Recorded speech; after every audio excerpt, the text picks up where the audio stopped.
In this video, I will show you a great way to trade support and resistance level. It's very efficient and it's basically a trend following approach where we are using multiple time frames in the most effective way.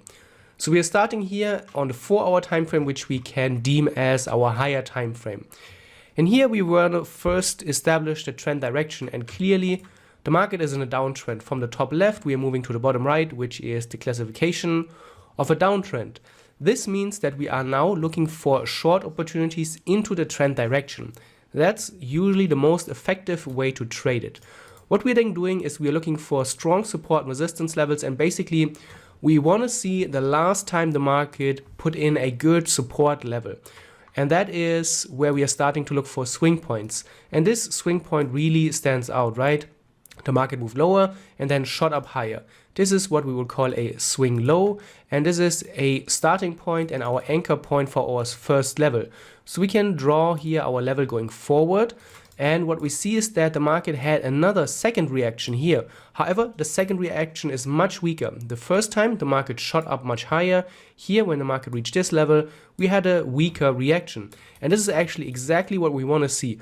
We want to see that the market is paying attention to the level, but not as strongly, which means that there is more selling coming into the market and fewer buyers are able to or are ready here to push the price higher. So this is exactly what we want to look for. This is what we want to find, a support level that is weakening and that can help us now find good trades. Also, what you will often find is that we are not always able to pinpoint the level down with just a single line, but very often you will see more or less of a zone. So what we have is here, it's the low, we're drawing it here from this area, and then you can see the second time the market overshot the level, and that gives us more of a zone rather than a single level. And I find this very helpful in my trading because trying to nail down the price with just a single line is often not super helpful. Alright, so we are in a downtrend, we have this great support level, and we want to wait for the market to get back to this level, and this is where we are looking for shorting opportunities into the trend direction. And this is a very, very common pattern. You don't always have to find those long-term levels where you have 3, 4, 5, 6 touch points as support. This is something that will happen all the time, and as we will see in this video as well. So what we do is we wait for the market to get back here, then we drop to the lower time frame, and we're looking for trade continuations or trend continuations in the downtrend. This is what we will call support turning into resistance. So we'll just wait and see, is the market coming back to the level, and then we can start observing the price action. So you can see the market moves higher, and we are coming very close, not quite at the level yet, but at this point I would recommend go to the lower time frame. We can go to the 15-minute, to the 5-minute, really depends a little bit on you. And here, obviously, now we don't want to short. The market is just ripping higher, and the market is in a very, very strong uptrend, right? So we don't want to short a strong uptrend on a daily time, on the lower time frame. We are in an overall long-term downtrend, but we have to wait until the lower time frame also lines up. So we'll just wait and see what happens here. We can see the market gives us here this very weak top, double top. If you would have an RSI, this would also give you kind of a divergence, right? We have here our short-term swing low, not a really confirmed support level, but we have at least one touch point. But we are not coming at the level here. So very often what you will see is this is really tempting the traders to get in too early. You already see that there is some weakness with the double top, and you know from the higher time frame that there is a big level. You are in a downtrend. You don't want to miss this next big move that may or may not come. So a lot of traders will jump in early, and FOMO is a real thing. Fear of missing out is something that many traders suffer from. But you will often see that the market is really drawn to those levels. Those zones have a huge pull to the price action. And let's see what happens. And this is what you will often see. So the market did struggle a lot. We haven't seen a push until now. The market is really pushing into the zone. A lot of FOMO traders maybe got in here, maybe got in here. We had a lot of struggle around local support areas, and then the market made the move. And this is where you will often see the market decide, are we going to break out to the top side and change the long-term trend direction? Or if the market remains underneath this area, which is now becoming resistance, then this offers great short opportunities. And this is a very, very common pattern.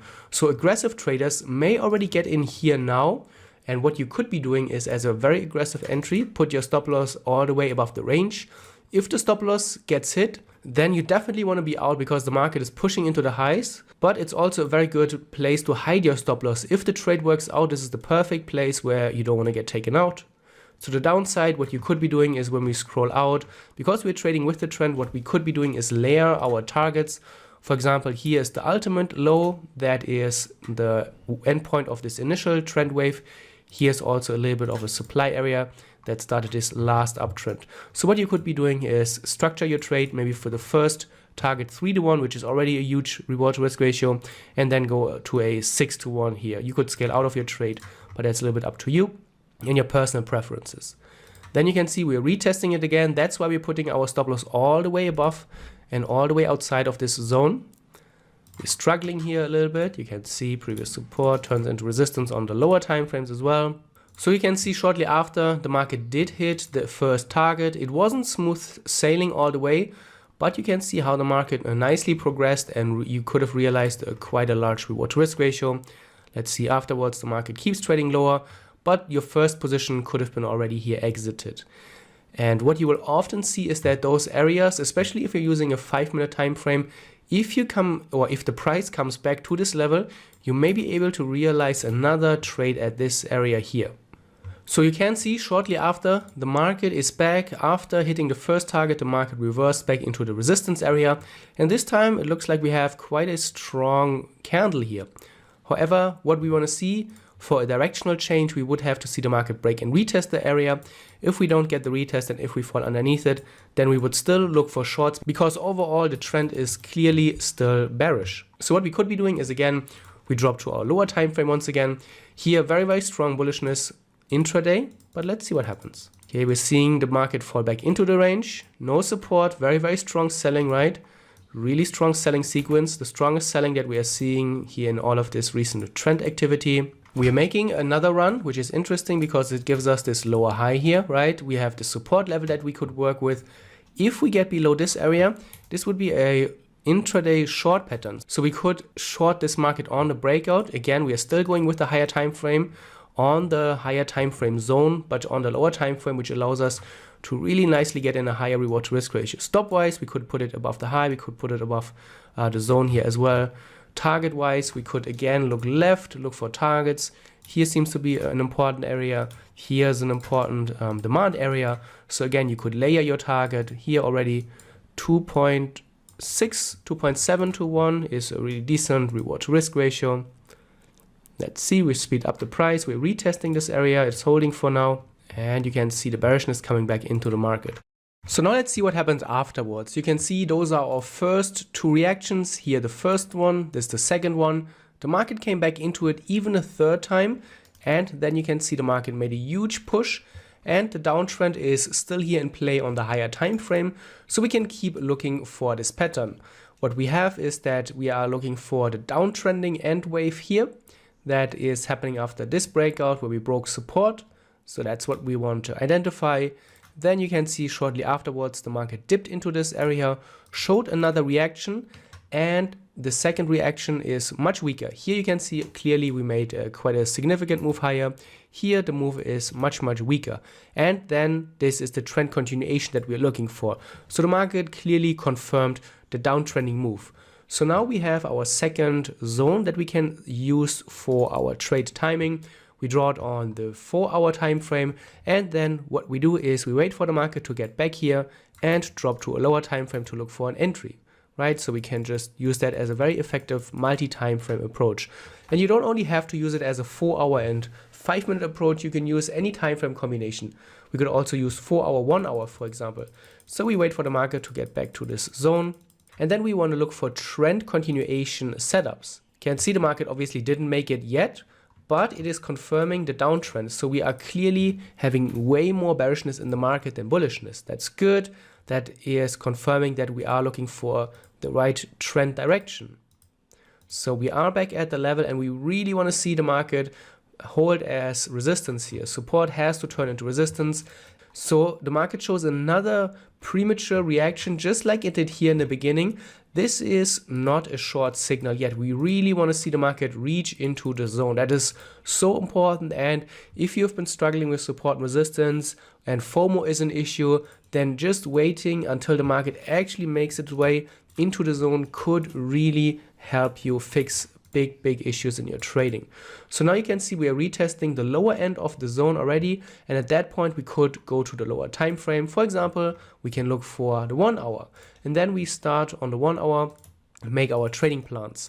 So if you've been watching my previous videos, I've been talking about accumulation and distribution patterns, and what you will often find is that when a trend is getting into a mature trending stage, which is happening now, so the uptrend here on the intraday time frame seems to be mature, so it has been going on for a long term, and then what you will often see is that this is then going into an accumulation or distribution pattern.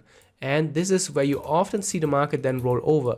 The market sometimes needs a little bit to roll over, but it's okay. We have to practice patience. Patience is one of the most important skills in trading. So we're making another run here, and you could trade those pushes on the lower time frame already on the 5 minute. Obviously this will look much different, and you would be able to trade those short-term reactions. But if you don't want to be a short-term day trader, then you could definitely also make this approach work on the 1 hour time frame. So you can see we are making a run here at the lows, not a breakout yet. So we have to wait a little bit more and stay patient. The market makes another run at the highs. We can update our short-term and lower time frame level. So we want to see the market really make a push and break out, and that's where we're looking for shorts then into the trend direction. So you can see patience is here testing us, and now you can see we have the breakout, and this could be now our trend continuation because we're going with the higher time frame. We are trading at the perfect location. We are seeing strong selling coming in. The sellers were able to break out of this distribution pattern. Stop wise, we could put it here above here, the breakout sequence, and then target wise, you have options. Obviously we're going with the trend, so we don't have to be too stingy with the target. We could go for, you can see, almost a 6-to-1 reward to risk ratio. Let's see, speed up the price action. We're having the retest, but you can see we are just retesting the previous support resistance area. And you can see we're coming close, have some reactions here. When the market puts in a double bottom here, so close to your target, you definitely want to think about taking partial profits at least. The closer the market is and the closer the price is to your target, the more aggressive you have to manage your trades. And then you can see shortly afterwards, this may or may not have been a target hit, came very close. But if this doesn't hit your target, and then you can see the market is failing to make another run at the target, you definitely want to be out of the trade and close it manually. The closer the market is to your target, the more aggressive you want to be with your take profit, because the more you have to lose. And that is a very important concept. But again, you can very nicely see how we can put this together. This is a very different approach than most traders use support and resistance. I've been mentoring traders for a long time, and I've seen many traders struggle using support and resistance, but this way is often very helpful. It focuses on short-term support and resistance. It helps you trade with the trend, and it's a very straightforward approach. And again, to recap it, you want to make sure that you identify the trend direction so that we only trade into the trend direction. You want to look for endpoints of trend waves such as here and here. You want to see that they have 2 touch points, that the second touch point is also weaker, here as well, much weaker than the first push. Then you want to see the market give you a strong breakout, like it did here, like it did here. And then we trade the retest, support becoming resistance, like it does here, like it does here. We have many options. You can go to the 5 minute, to the 1 hour time frame, depending on your preferred trading style, preferred on your trading duration and holding time as well. And on the lower time frame, you can look for patterns, fake outs, any price pattern that you are interested in, and trade those. You can you can trade pullbacks, you can trade deep retests, depends on your personal preferences. But with this approach, it's very universal. You can apply it on Forex, on indices, on commodities, across all the time frames.